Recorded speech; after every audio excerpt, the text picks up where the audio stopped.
This is Tom Fox. I'd like to welcome you to the newest addition to the Compliance Podcast Network, the Compliance Tip of the Day. This is the podcast where you bring you daily insights and practical advice on navigating the ever-evolving landscape of compliance requirements.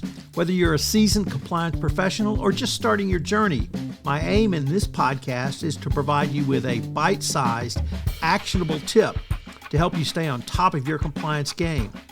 Join us as we explore the latest trends from the Department of Justice, share some best practices, demystify complex compliance issues to help keep your organization doing business ethically and in compliance, and at the end of the day, more profitably.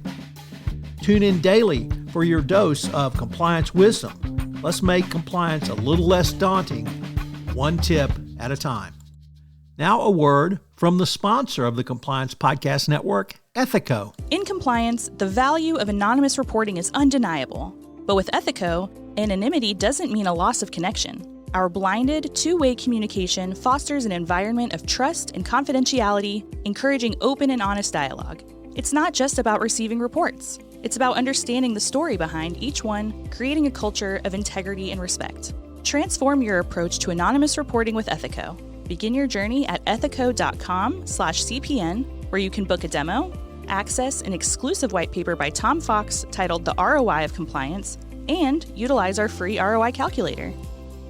Today on the Compliance Tip of the Day, we want to take up what are some of the challenges you'll face in an investigation. We're going to skip triage as we've worked on that for a couple of prior episodes, but many times people do not even read their emails on a timely basis, so getting to the root of an issue quickly could be the difference between somebody allowing the company to investigate the right way or incentivizing an individual to go outside an organization to a place such as the SEC whistleblower program.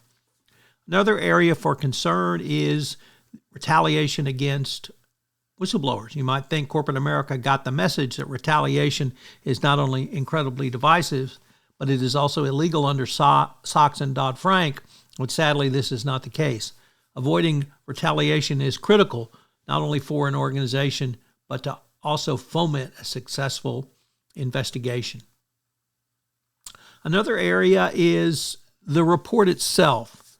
Who is going to do the report? And we've talked about that at length, but how will you do the investigation?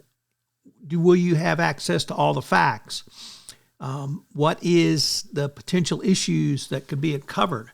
What if the regulators will not accept or are not satisfied with your investigation? There can be proper, if you don't use proper skepticism or no independent authority, it could be a key issue that the regulators will harp on.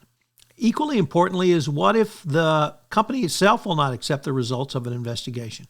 We've had numerous situations where a board or senior management refused to accept an investigation, but what if your internal auditors refuse to accept it, believing that they have a robust compliance program and robust internal controls?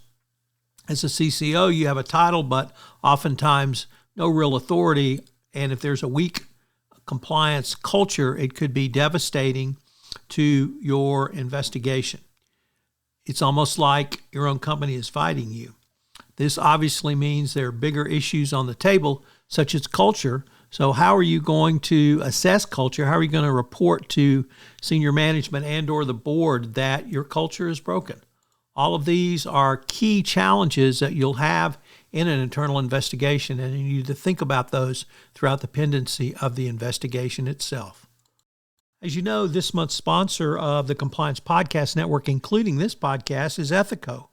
Have you ever wondered about the ROI of your compliance program or had concerns with presenting budget proposals to your CFO? Well, I partnered with Ethico to write a white paper on the ROI of compliance and how you can think through compliance as an investment strategy. Ethico has put together a ROI calculator for you.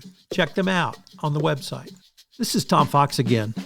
This new podcast, Compliance Tip of the Day, will appear daily. And frankly, it's one of the most requested topics for a podcast that I get on a regular basis. It's going to be short and sweet with one tip with some takeaways that you can utilize to implement into your compliance program. If you've got a question that you would like a tip on, please submit them through our website, and we will use them in an upcoming episode. The compliance tip of the day is a production of the award-winning Compliance Podcast Network.